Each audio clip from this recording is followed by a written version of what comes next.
Os ataques contra a Igreja de Cristo. Hoje, aula 2. A sutileza da banalização da graça. Vamos orar então. Pai querido, graças te damos, porque o Senhor é bom em todo tempo. Em todo tempo o Senhor é bom, a tua misericórdia dura para sempre, Senhor. E nós bendizemos o teu nome nesse dia, porque acima de tudo, foi a tua graça que nos alcançou. Por isso, Deus, não permita que o nosso coração nos engane. Não permita que as palavras de fora nos engane, para que nós possamos deixar a tua graça, papai, ser banalizada na nossa vida. Queremos te agradecer. Graças te damos nesse dia por todas as coisas. Obrigado pela vida do meu irmão, da minha irmã, do meu amigo, da minha amiga, que tem sido fiel, papai, à tua palavra, aos teus ensinos. Muito obrigado, Pai, em nome de Jesus. Vamos lá então. Mas Deus, sendo rico em misericórdia, por causa do grande amor com que nos amou, e estando nós mortos em nossos delitos, nos deu vida juntamente com Cristo. Pela graça sois salvos. E juntamente com Ele nos ressuscitou e nos fez assentar nos lugares celestiais em Cristo Jesus, para mostrar nos séculos vindouros a suprema riqueza da sua graça, em bondade para conosco em Cristo Jesus. Pois, pela graça sois salvos, mediante a fé, e isso não vem de vós, é dom de Deus, não de obras, para que ninguém se glorie, pois somos feitura dele, criados em Cristo Jesus para as boas obras, as quais Deus de antemão preparou para que andássemos nelas. Vamos lá para a introdução. Que bom poder estar junto de novo. A graça de Deus sobre nós não é barata. Ela requer arrependimento, novo nascimento, ou seja, nova vida em Cristo. E isso é para todos. Não há salvação sem a graça de Deus. Paulo já está dizendo, pela graça sois salvos. Mediante o quê? A fé. A única coisa que você precisa ter para realmente receber a graça de Deus se chama fé. Duas letrinhas muito importantes, mas que movem muitas coisas a seu favor e a meu favor. Esse favor imerecido, ou seja, a graça, prova que o ser humano não tem capacidade em si mesmo para salvar-se. A graça não é uma licença para pecar. Muito importante isso. Como infelizmente muitos fazem pensar, ensinam, aprovam e têm vivido debaixo disso. Eu posso fazer o que eu quiser. A graça me basta. Cuidado. O apóstolo Paulo deixa bem claro. Pela graça sois salvos, mediante a fé. Isso não vem de vós, não vem de obras. Realmente, você pode fazer o que quiser, você é livre, mas nem tudo te convém. Mas não confunda graça como favor imerecido com aquela libertinagem que nós temos visto nos nossos dias. O advento da graça é a maior prova de amor de Deus pela humanidade. Ela é preciosa porque é uma iniciativa de Deus para salvar o homem pecador. Lembre-se, de Deus para salvar o homem pecador. A graça revela um alto preço que foi pago pelo nosso Senhor e Salvador, Jesus Cristo. É bom lembrar que sua origem está inteiramente em Deus. Ela tem origem, então, do céu celestial. A doutrina tem sido mal compreendida e, portanto, mal assimilada e, consequentemente, o quê? Desvirtuada.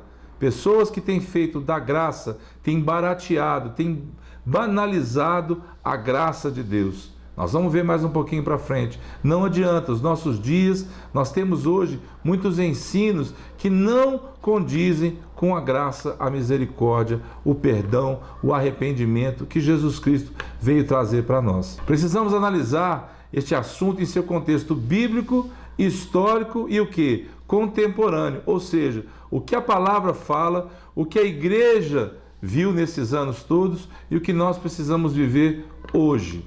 Olha o que a palavra de Deus diz. Certo credor tinha 2 devedores. Um lhe devia 500 denários e o outro 50. Não tendo nenhum dos dois com que pagar, perdoou-lhe a ambos. Qual deles, portanto, o amará mais? Respondeu-lhe Simão. Suponho que aquele a quem mais perdoou. replicou-lhe: julgaste bem. Jesus está falando sobre aquela parábola, está falando com Pedro ali na casa dele, né? A respeito dessa graça, do perdão. Quem é que ama mais? Quem mais é perdoado. Por isso, amado, que você seja essa pessoa que ame mais o Senhor. Quando ele diz julgaste bem, ou seja, você teve entendimento correto disso. Você falou que realmente aquele que muito é perdoado, muito ama. Por isso vamos entender um pouquinho, falar um pouquinho sobre a graça de acordo com o contexto bíblico.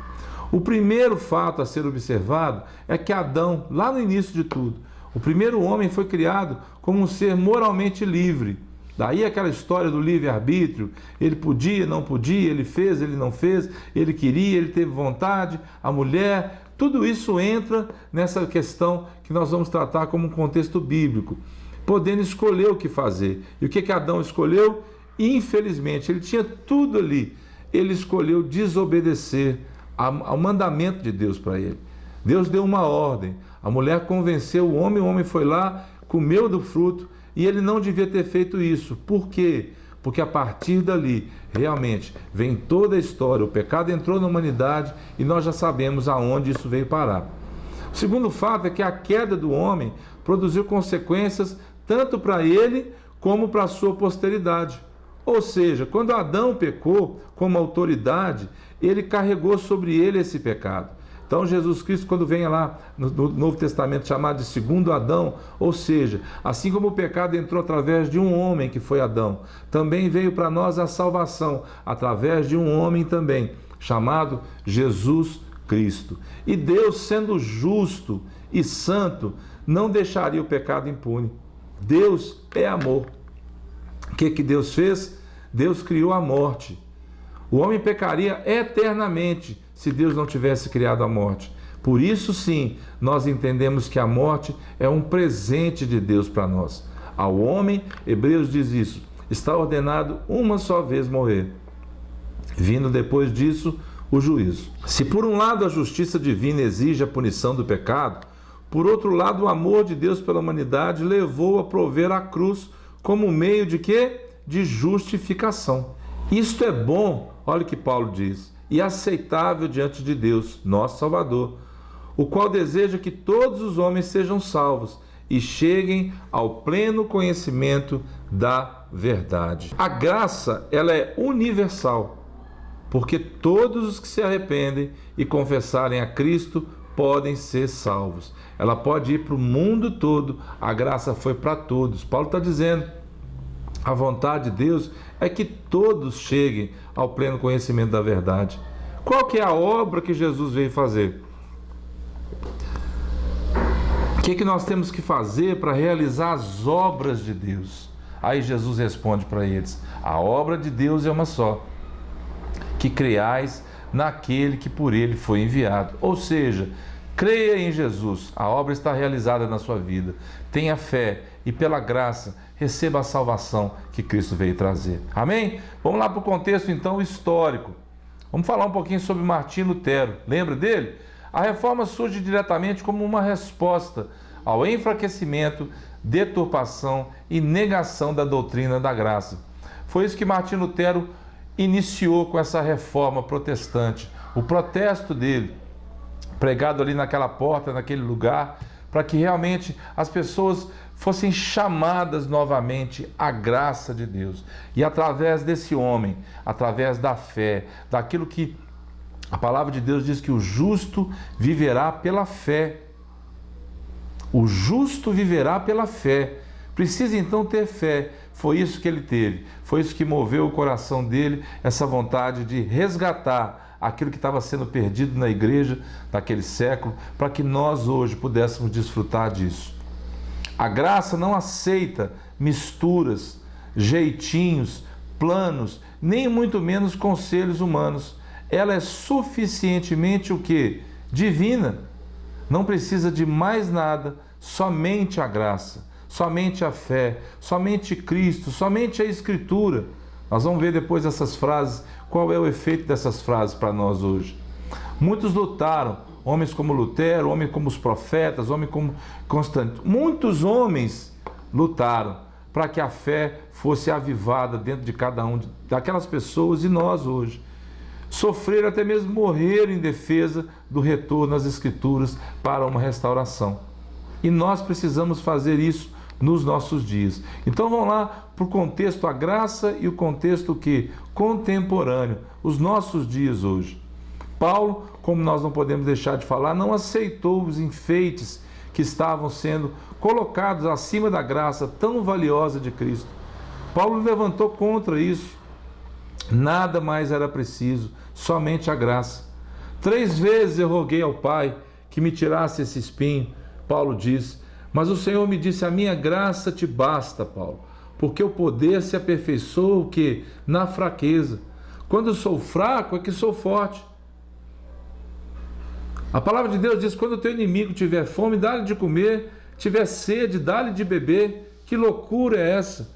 Porque assim você vai amontoar brasas vivas sobre a tua cabeça e o Senhor vai te retribuir.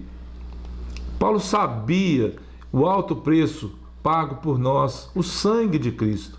A salvação é de graça, mas não foi de graça. Ela custou o preço, o sacrifício, a vida de um homem inocente, um sacrifício vicário no lugar de alguém. Foi isso que a graça custou para nós. Vamos para a conclusão então, porque essa aula para nós ela é bem simples, mas ela é muito importante para nós. O Evangelho, expresso por alguns ensinadores, não reflete mais a graça salvadora de Cristo. Muitos querem o poder político, muitos querem o poder financeiro, muitos querem o poder do sucesso, da fama, atraindo seguidores, arrastando pessoas, multidões, mas não estão mais interessados naquilo que realmente importa para nós, a graça bendita e salvadora de Jesus Cristo. Nada mais precisa ser acrescentado à nossa salvação. Não sejamos para os outros pedra de tropeço. Vamos para o Fique de Olho de hoje. O que será que tem para nós aí? Cuidado! Muitos confundem ira divina com raiva humana. A raiva humana é um sentimento. Muitas vezes, no momento de explosão, a ira de Deus ela vem contra o pecado, não contra o pecador. Deus ama o pecador, mas Ele abomina o quê? O pecado. O tabernáculo foi construído por isso, irmãos. Deus não poderia descer no meio do povo, porque senão a santidade de Deus ia consumir o povo. E como assim que nós vamos conseguir viver debaixo disso? Como viver da graça? Como falar sobre a graça? Como combater as heresias? Como? Olha só, o que a gente vai fazer? A Bíblia é sempre a régua através da qual qualquer entendimento da doutrina da graça precisa ser medido. Amém? É assim que você vai fazer. E agora, o que eu vou fazer? Eu vou usar a Bíblia. Eu vou usar a oração. Eu vou usar o discernimento. Eu vou usar a fé. Eu vou usar o nome de Cristo. Eu vou usar aquilo que foi deixado para mim. E lá na Reforma, os homens diziam os 5 solas. Sola Scriptura, La Gratia, Fide, Christus e o que? A Deus glória. Está aí para você guardar isso. São os 5 pilares da reforma cristã. Esses 5 pilares, ou seja, somente a Escritura, somente Cristo, somente a graça, somente a fé e somente a Deus toda glória. Amém, queridos?